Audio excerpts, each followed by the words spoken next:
Manenius hoc nara visse feritur, olum relinquae partes corporis humani indignabantur, quod sua cura, sua labore, ac ministerio ventri omnia quaerentur.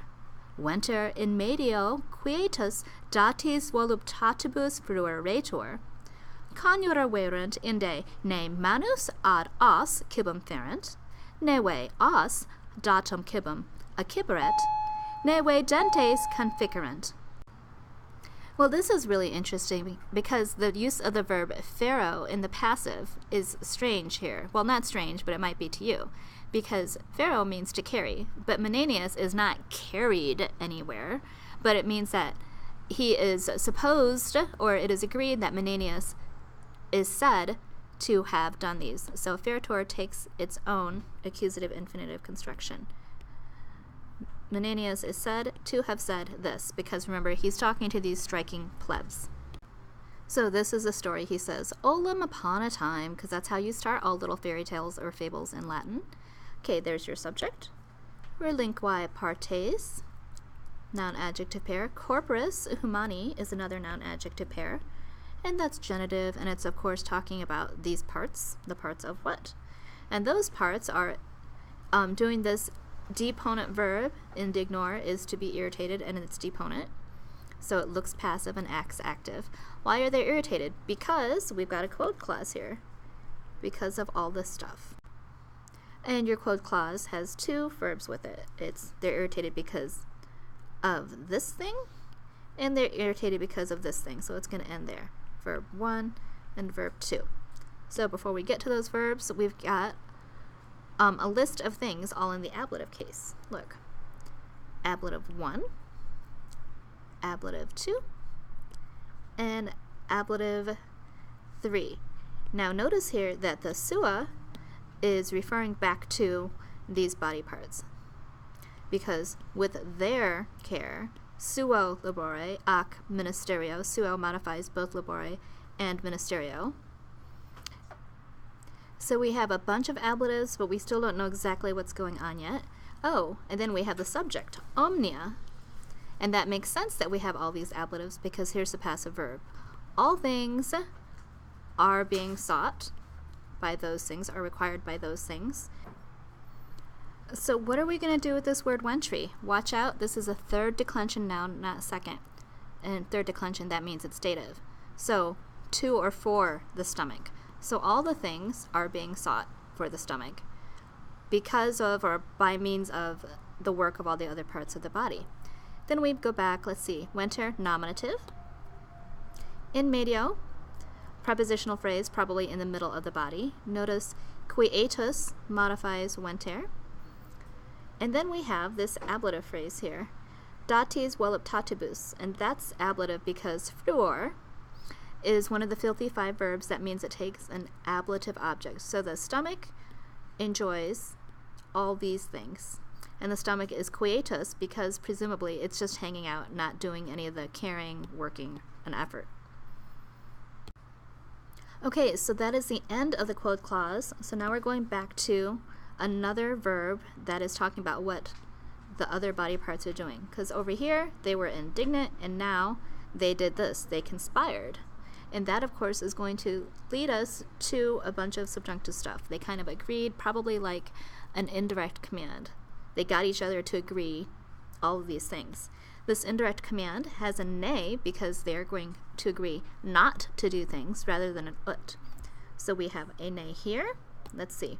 One thing they're agreeing about here, and another thing here, and another thing here with 3 nes. So what are the 3 things that they agree not to do? Manus ad os. So subject, 2 hands apparently. They agreed not to ferent the cibum to the os, and nor did the os, another subject, receive this direct object here, cibum datum, and nor did the teeth do this. So these are the 3 things, 3 ways they conspire to punish the stomach. Sed dum ventrum fame domare volunt, ipsa membra totumque corporis paene perierent. Okay, but while, dom, it's a while clause, the subject of wolent is still the other body parts. Notice domare goes with wolent as a complementary infinitive, so this is your verb. So while those body parts did this to the tummy, direct object, by means of this ablative, ipsa membra, the limbs themselves, that's intensifying it, and this is the subject. Oh, and this is another subject. It's being joined by the que. So we have subject 1 here and subject 2 here. Notice corpus is neuter. That's why it looks like a US, but it's got a UM adjective modifying it. These two subjects almost did this. Inde senserent ventris quod ministerium haud iners esse. Then they learned, and that is going to introduce, of course, an indirect statement because that is a kissing verb, a verb of knowing. They learned that, and what's our accusative infinitive here? Well, ventris, of course, is genitive, so that's not the subject. Here it is, the job or the function, there's your accusative subject, infinitive, and then an adjective to modify it. Ministerium, the job of the tummy, was scarcely in heirs. Ostendit dienda dissensionem inter partes corporis similem esse irae plebes in patres, et ita flexit mentes hominum. Okay, ostendit. The subject of this goes way back to Menenius. We know that because it's singular and there wasn't anybody singular running around to be a subject.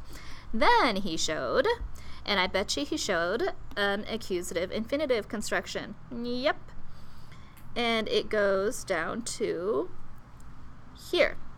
Okay, so he showed the accusative subject, this boring prepositional phrase, among the parts of the body.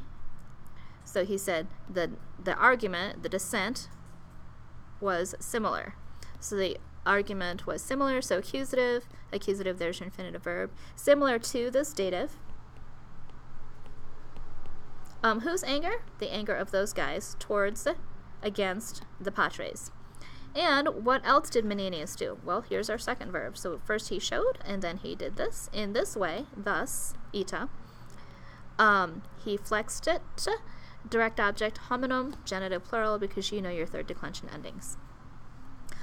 Concordia reconciliata, plebi permissum est suos magistratus creare tribunos plebios qui auxilium plebi adversos consules ferent.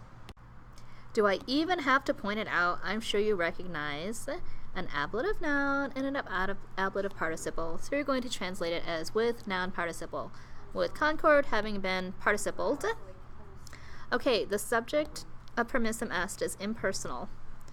It was permitted to whom? To the dative over here.